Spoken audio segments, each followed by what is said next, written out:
Kalau menurut saya ya, terkait kasus Nikita Mirjani, P21 itu memang merupakan hal yang seharusnya ya, dan itu memang ditunggu-tunggu juga oleh publik, dan itu memang yang terbaik gitu loh buat Nikita Mirjani agar kasus ini cepat selesai dan publik akan tahu gitu seperti apa gitu, karena bagaimanapun publik akan lebih istilahnya bertanya lagi kalau sampai ada perpanjangan dan sebagainya. Jadi P21 yang dilakukan oleh penyidik itu adalah sesuatu yang terbaik buat Nikita Mirjani. Kalau menurut saya ya, terkait kasus Nikita Mirjani ini, terkait kasus mafia skincare ini, ada benang kusut yang belum terurai. Seperti itu, ada benang kusut yang belum teruraikan dengan baik ya. Jadi kalau misalkan Mail ada bilang atau Nikita Mirjani ada bilang nanti ketemu di sidang, ya mungkin saja ya pada sidang nanti dia akan membuktikan gitu seperti itu terkait tuduhan-tuduhan yang diarahkan kepada Nikita Mirjani dan Mail gitu. Jadi di persidangan itulah memang forum dan tempatnya untuk membuktikan yang sebenarnya. Seorang tersangka diborgol dan tidak diborgol itu merupakan ranah dan kewenangannya penyidik ya. Jadi apabila tersangka itu diborgol, memang selain itu merupakan standar atau SOP yang sudah ditetapkan, tapi juga penyidik mempertimbangkan khawatir si tersangka ini akan melakukan tindakan-tindakan yang tidak diharapkan seperti itu. Jadi itu harus diborgol ya. Mungkin penyidik mempertimbangkan kalau Nikita ya tidak akan melakukan hal-hal yang tidak diharapkan gitu selama proses itu gitu. Jadi ya kalau menurut saya itu sih biasa-biasa saja ya, walaupun misalnya sebagian publik menilai itu sebuah keistimewaan buat Nikita Mirjani.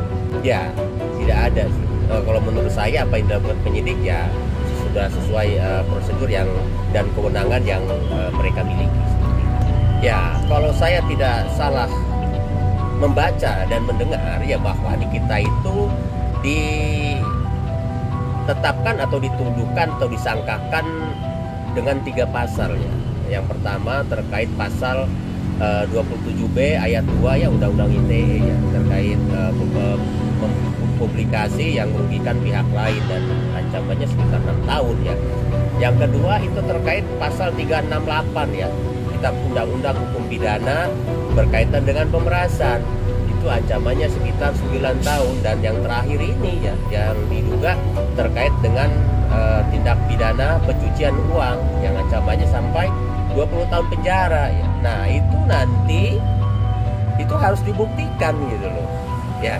Ini kan ada 3 tuduhan gitu loh. Pasti yang akan diambil kan yang paling tinggi gitu. Cuma pokok permasalahannya ini yang mana gitu, yang mengawali sehingga timbul TPPU itu hadir gitu, seperti itu gitu. Nanti ya biarkan Nikita Mirjani membuktikan nanti dalam persidangan. Kita sih yakin bahwa ada sesuatu di balik kasus ini yang belum diuraikan atau dijelaskan secara clear oleh pihak Nikita Mirjani. Mungkin ya mereka sedang mempersiapkan istilahnya bukti-bukti yang akan menyangkal atau atas tuduhan atau pasal yang diterapkan untuk Nikita Mirjani dan Mail. Ya, terkait barang bukti ya berupa uang 3 miliar dan mobil itu sih hal yang wajar ya, karena ini yang dituduhkan kan terkait pemerasan dan TPPU, dan itu berkaitan dengan uang ya. Jadi apabila penyidik sudah memiliki bukti dan diduga barang itu atau uang itu hasil dari sebuah tindak pidana, maka penyidik berhak mengambil atau menyita itu untuk dijadikan barang bukti gitu. Tapi tetap pembuktian akhirnya ada di pengadilan gitu. Nikita Mirjani berhak memberikan bantahan ya, berhak memberikan klarifikasi dan membuktikan bahwa uang itu didapat dengan tidak cara melawan hukum atau pidana seperti itu. Berarti apa ya Bang, maaf balik lagi terkait kata dia sampai ketemu persidangan berarti ada sesuatu yang besar nantinya akan direncanakan dia, berarti Bang, dari Nikita juga bilang seperti itu. Ya, saya ungkapkan tadi ya, bahwa dalam kasus Nikita Mirzani ini, dalam kasus mafia skincare ini, masih ada benang kusut yang belum teruraikan, dan itu hanya Nikita yang tahu. Nah, makanya Nikita mungkin akan mempersiapkan hal-hal tersebut ya, bukti-bukti yang dia miliki pada nanti akan diungkapkan pada saat persidangan nanti. Terkait sidang prestasi itu ya sesuatu perkara hukum yang berbeda ya, walaupun memiliki kaitannya. Dan terkait tergugat tidak hadir ya mereka nanti akan rugi sendiri ya, karena bagaimanapun kalau sampai 3 kali 3 hadir, artinya mereka selain tidak menghargai undangan persidangan, mereka juga akan dianggap mengiyakan ya apa yang gugatan yang dilayangkan oleh pihak Nikita Mirzani ya, seperti itu gitu. Jadi itu juga bentuk clue atau istilahnya kode dari Nikita Mirzani gitu loh, akan perlawanan yang akan dia lakukan seperti itu. Ya, bergantung dari bukti-bukti yang pihak Nikita miliki ya, dan juga terkait tergugat ini gitu, hadir apa tidak gitu kan. Dan pada sidang pertama tidak hadir juga kan itu bagi kita masih tanda tanya ya, seperti itu gitu. Harusnya mereka hadir gitu untuk melawan atau membuktikan terkait gugatan Nikita Mirzani.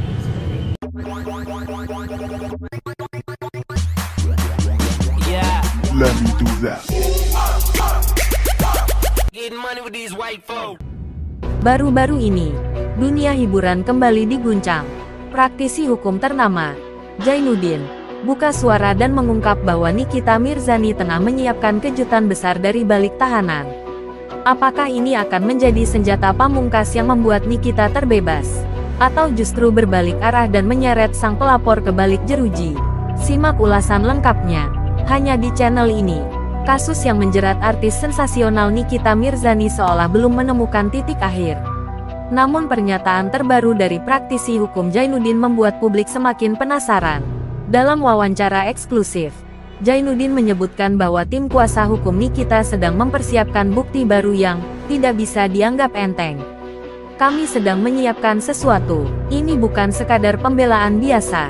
Bukti ini bisa membalikkan keadaan, bahkan mungkin akan menyeret pihak pelapor ke ranah pidana. Pernyataan ini tentu menimbulkan banyak spekulasi. Apakah Nikita Mirzani menyimpan bukti yang selama ini tidak diketahui publik? Atau apakah ada rekaman, dokumen, atau saksi kunci yang akan menjadi game changer dalam kasus ini? Tak hanya itu, beberapa sumber menyebut bahwa Nikita masih tenang dan bahkan percaya diri menghadapi proses hukum. Apakah itu karena dia tahu bahwa ia memiliki kartu as yang belum dimainkan?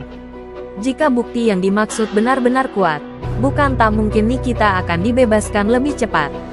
Bahkan, jika pelapor terbukti merekayasa laporan atau memberikan keterangan palsu, bisa saja sang pelapor justru dijerat pidana balik. Drama hukum ini masih jauh dari kata selesai. Dan dengan kejutan yang disiapkan Nikita, bisa jadi apa yang terjadi ke depan akan benar-benar di luar dugaan kita semua.